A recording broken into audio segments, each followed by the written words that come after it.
through books, isn't it? I'm saying, who gave you permission to read? We must read everything. Do you eat everything? You don't eat everything. You are selective. As Muslims, we only eat halal. And now we don't even want just halal. We want halal, organic, hormone-free. What else? Pasture-raised, grass-fed. Oh, we're being very, very careful what goes into our body. What about what goes into our heart? How you get all these healthy foods anyway? Everyone can try to raise their own grass-fed cow, but nobody's really doing that because it's not easy to do, isn't it? So you go to someone who's able to provide it for you. The same thing with knowledge. Don't try to make your own cow. There are people who can provide it for you. They're saying, Hoja Effendi, we have to read. Because the first commandment came to the Holy Prophet ﷺ, saying, Bismillahir Rahmanir Rahim, Iqra. Read. So we have to read. He says, MashaAllah. Really? He says, yes. So many are saying this. So many imams and sheikhs saying this. So we have to read. Because our salvation comes through education. If we are holding on to this education, especially this education system, definitely you're going to become better ones and you're going to take over the whole world and make it to turn to paradise, mashallah. What kind of foolish talk is this? There's more educated people on the face of this earth right now than it was ever before. Isn't it? There's more people knowing how to read and write now than ever before in the history of mankind. But we turn this world into a hell, not a paradise. But that is one of the tricks of Dajjal. He'll present paradise as hell and hell as paradise. So Iqra says, MashaAllah, you know how to quote me that. So tell me, when Jibreel alayhi salam said to Holy Prophet alayhi salam, Iqra, read, did he come with a book to say to the Prophet, read? Did he come with a magazine? Astaghfirullah. Did he come with an iPhone? Nobody now reads books anyway. They're just reading iPhone, isn't it? Again, it's messing up your mind and your circuits up there. No, we're not going to enter that for right now. Did Jibreel alayhi salam say to the Prophet to read from a book that he has under his arm? And for everyone's information and reminding again, the Holy Prophet ﷺ, he did not know how to read or write. He was ummi. Which means that he did not have to go to anyone else except for Allah. Allah is his teacher. Jibreel alayhi salam told the Prophet ﷺ, read. And the Prophet ﷺ says, I don't know how to read. You think it is what the history books are teaching us. He's saying, read from something. He says, oh, I don't know, I'm an ummi. You think that was what he meant? Then what happened? He hugged him, correct? Passing from his heart to his heart. Read. 3 times he hugged him. And he says, now read in the name of your Lord who created you. Read what is here. Read your heart. Read your heart. Read that book. Read that book that if you don't read now and you put in so many wrong things, you'll be made to read in front of the entire creation on the day of judgment. They were going to give you a book, correct, on that day. If they give you a book on your right hand, you feel happy. If they give you a book on your left hand, that is not the book of Quran, that is your book. Then you're in trouble. And Shaykh Effendi, awliya Allah, they're saying some, they'll be given their books from their backs. Now, the only way to get it from their back is to put their hand through their stomach and to take it from the back. May Allah protect us from that. This is real. Tariqat, Sufi. They only know how to quote so many fancy words, fancy phrases, fancy philosophies. Die before you die. They don't have to say die before you die. You're not even dead to the desires that you have at this moment. How are you going to die before you die? What it means now. We are not taking that book to read before we die. We're in big trouble. We're not taking that book to read, our book on these holy days and nights, to take our book of life and to turn the pages. If we don't read our book and correct it, we'll be in trouble. Baraat is coming. Our book for the year is going to be sealed and it's going to be sent. And according to what our intentions and actions are, that is how the pen is going to write the destiny that is coming. So this is not mystical knowledge. This is everywhere. The signs of Allah, it is not mysterious. It is in front of your eyes. But the ones who are blind, they cannot even acknowledge the sun. But the one whose eyes are open, he will not only look at the sun, he will discover the sun in his own room. And he's going to discover his Lord. The ones whose eyes are open, how are you going to open your eyes if your hearts are dead? Oh, comes back to you again. It is not the outside. It is not the outside information. Outside knowledge is knowledge that you have about yourself that Allah subhanahu wa ta'ala has put in your heart. It is the knowledge of yourself. It is to know yourself. In the Naqshbandi Tariqat, you open that book every day. You're supposed to. Tafakkur.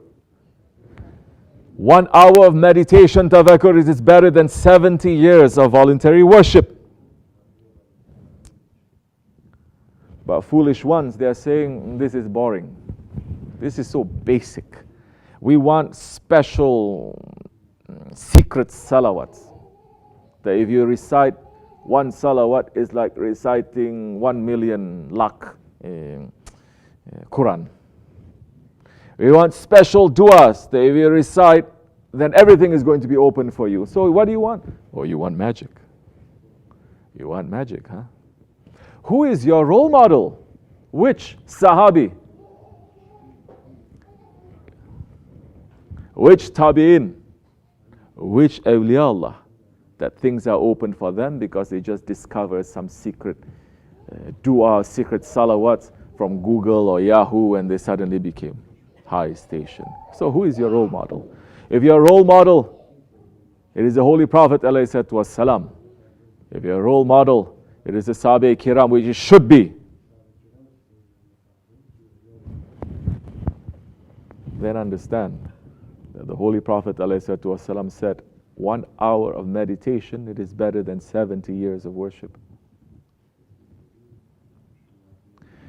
And that meditation must make you read your book and understand, improve, ask for forgiveness, have intention and make the actions to become better. That is how. Then that time, Iqra. You are going to read your book. You're going to read your life in the name of Allah.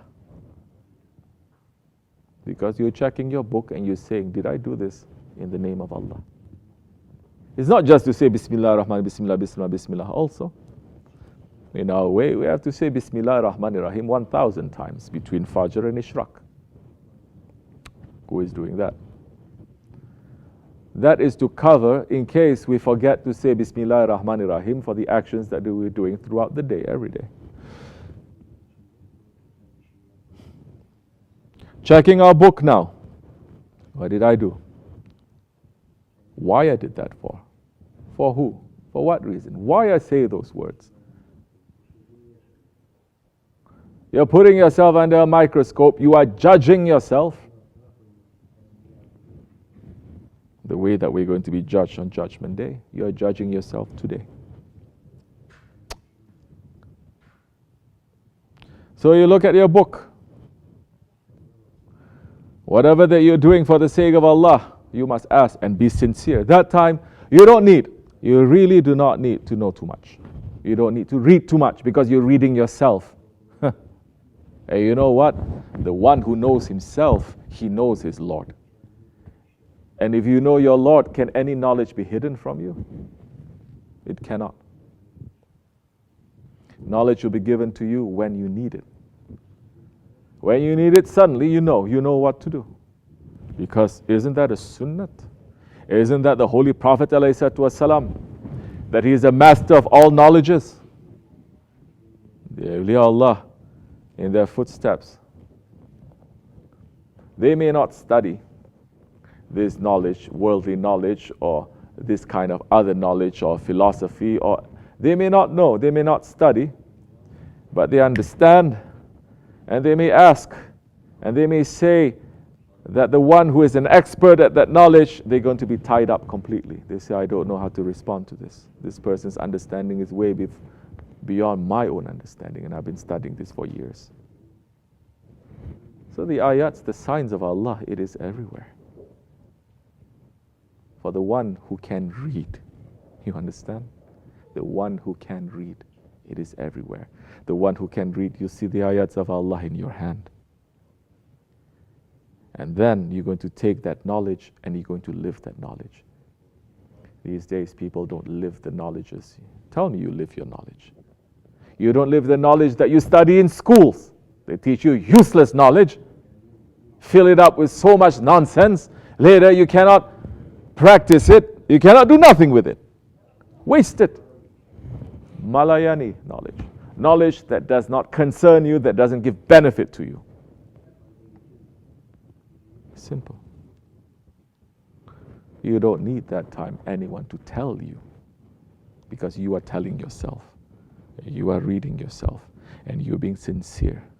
At that time, if someone says one word to you, immediately you wake up, because you understand this one word is like 1,000 words, because you're looking at yourself every day. And you say, this is true. I need to work on it. So now, knowledge of the Mi'raj. We were there in the khutbah. We were speaking so much about the experiences of the Mi'raj that the Holy Prophet ﷺ went through. What are you going to take for yourself? We're going to listen to all these riwayats and hadiths. What is the reason? To feel good? To get some buzz, maybe a little bit, then later it passes. Then to go back to our own routine, habitual lifestyle.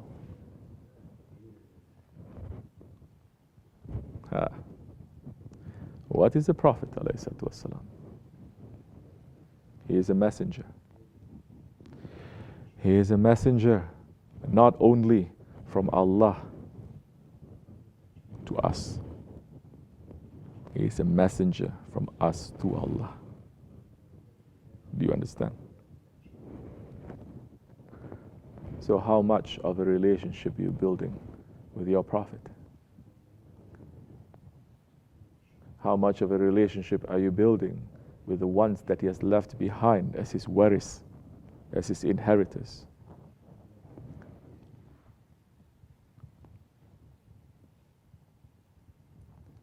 You're sending messages to Allah, but you don't have a stamp.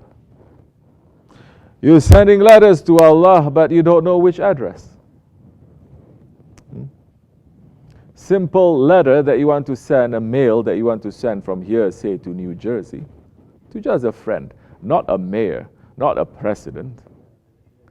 If you don't have all the information properly according to the code of the state, they're not going to take your letter for nothing. They even throw it to garbage, isn't it? You think that time to send messages to Allah subhanahu wa ta'ala, it is lower than this?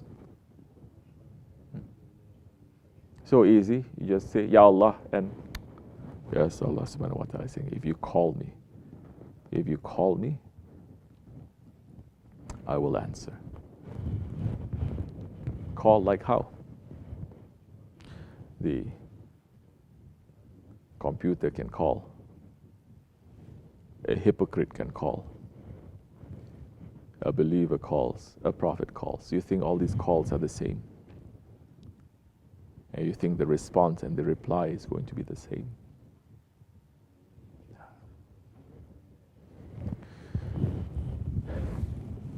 The Holy Prophet ﷺ, he is the greatest caller. We are here in Tariqat to understand a little bit more every day, every year, every month, a little bit more about our Prophet ﷺ through our Shaykh, so that he can be a messenger and the best of messenger between us and Allah. Do you understand? Why people are, why these people, they're only concentrating on their Shaykh. Everything is Shaykh, Shaykh, Shaykh, Shaykh, Shaykh. Just like Wahhabi saying, why these people, they're concentrating on the Prophet. Everything is Prophet, Prophet, Prophet, Prophet. Then call to Allah. But Allah subhanahu wa ta'ala has put a protocol there. Approach me with the best of means. He did not say, approach me anytime you want. In whatever state that you want to approach me. He says, approach me with the best of the means.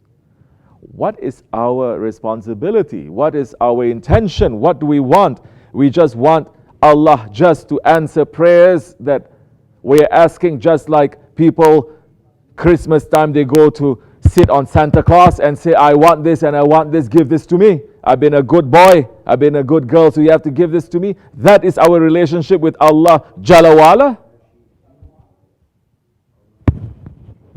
Or those ones that their relationship is just that, that's how they're going to say, no, nothing in between me and Allah. Because they just want. But for those who wants to come closer to Allah subhanahu wa ta'ala, that for them to serve is the most important thing.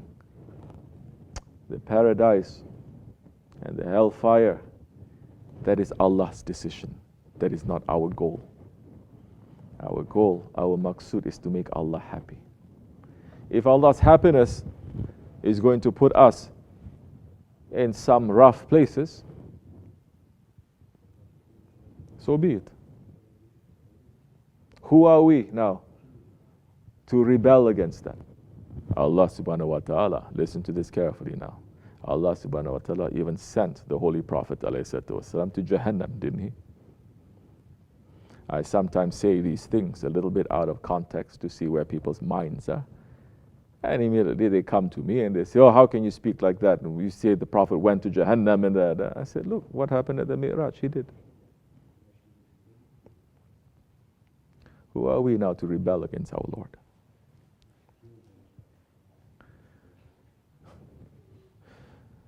The Mi'raj is there to teach us that the Holy Prophet ﷺ, it is a messenger between us and Allah. And for us to be able to get a safety here and hereafter is to be that one who is serving Allah.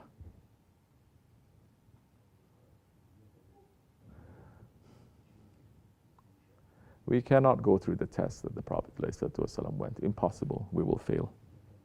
We cannot go through the tests that the awliya Allah are going through. We will fail.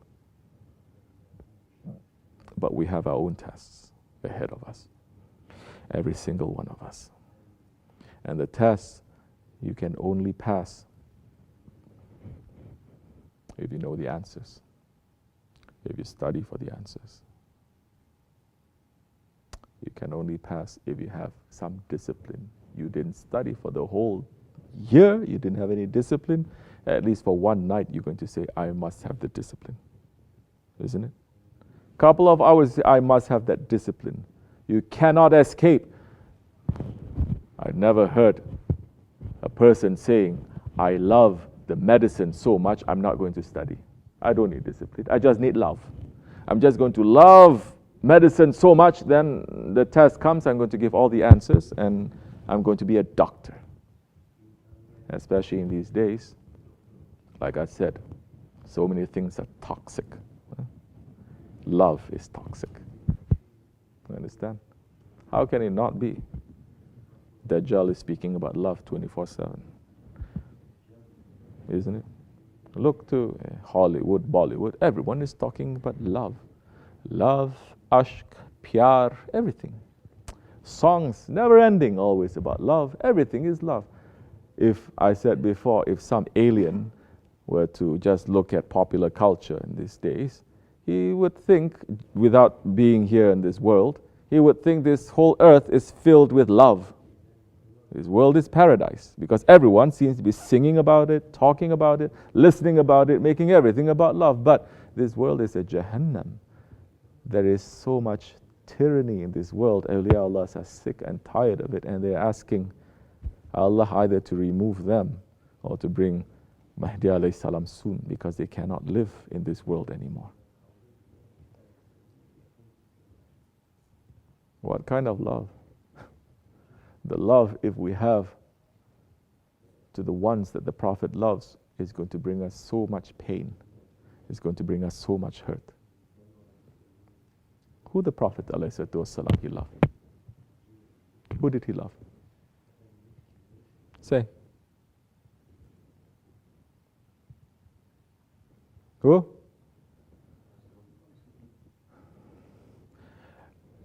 Leave all of that. As an ummah in general, who does he love? Huh? Who? The Prophet subhanahu wa ta'ala, Allah, it is different. We don't enter into that. Who does he love? We're talking about this world. Because we're talking about worldly love now, isn't it? You're not even following where I'm going with this now. When he started his mission, who did he love?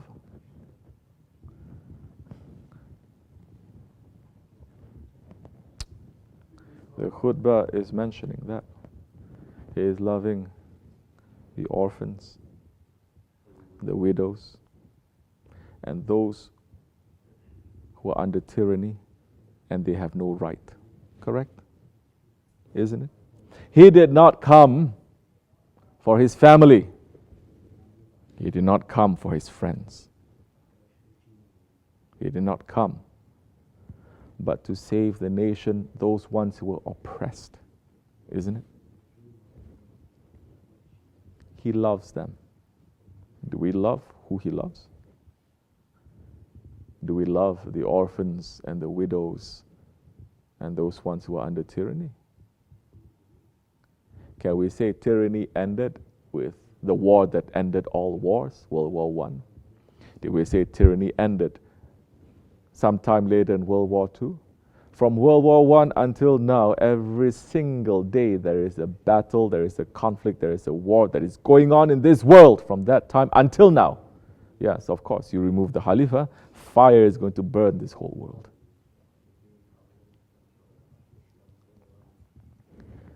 So it is. The orphans, the widows, those who are under tyranny. Does the ummah love whom the Prophet loves? Say. Don't go too much. We look at ourselves. Do we love? We spoke about this yesterday. Yeah? Somebody told me they just bombed somewhere. Leave all the politics aside. They're bombing children. Which politics, which philosophy, which regime, which ideology says it is okay? None.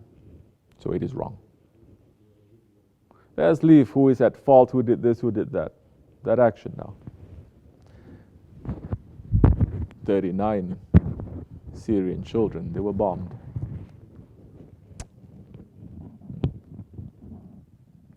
Our hearts are turning a little bit, crying a little bit in these holy days and nights.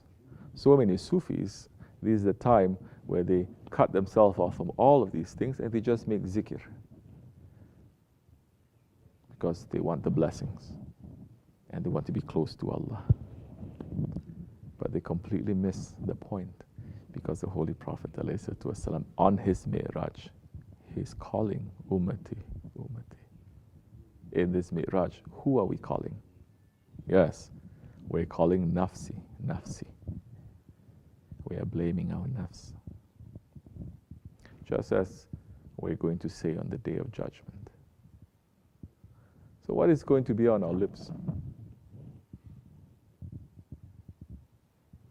What is going to be in our hearts is what's going to be on our lips.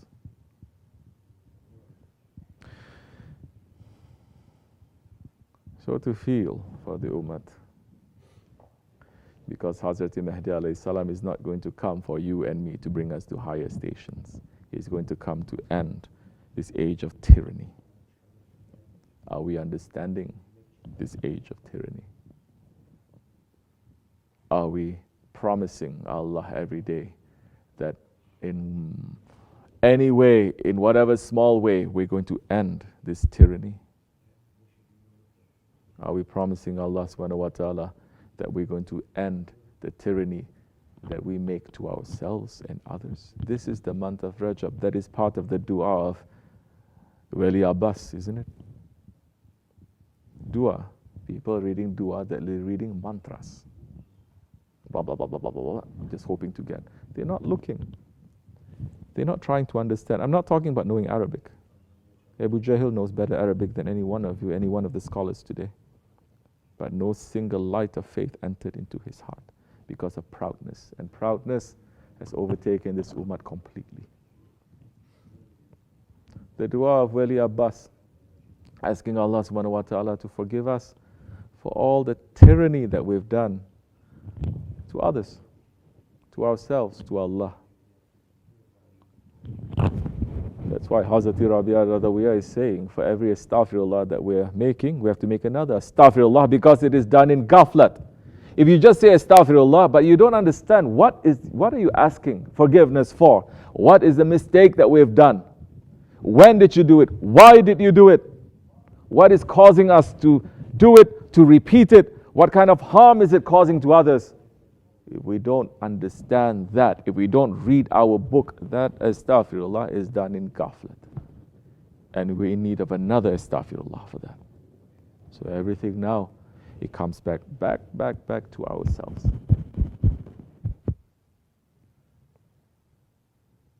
The one who knows himself, he knows his Lord. Inshallah Rahman, in these holy days, we will take this, the Mi'raj. Not just, it is good to sit and to understand and to hear the riwayats and everything else that has happened. But we cannot miss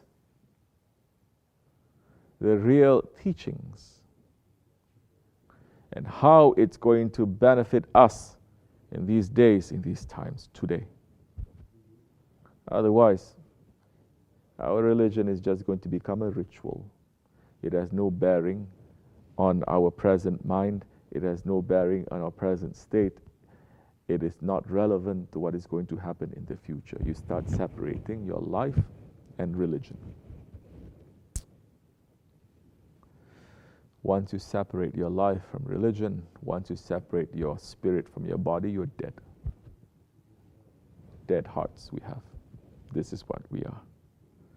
May Allah subhanahu wa ta'ala make us to understand the secrets of this Mi'raj, to make us to become better servants, to make us to step on our ego, to make us to end the tyranny that we commit to Allah, to others and to ourselves,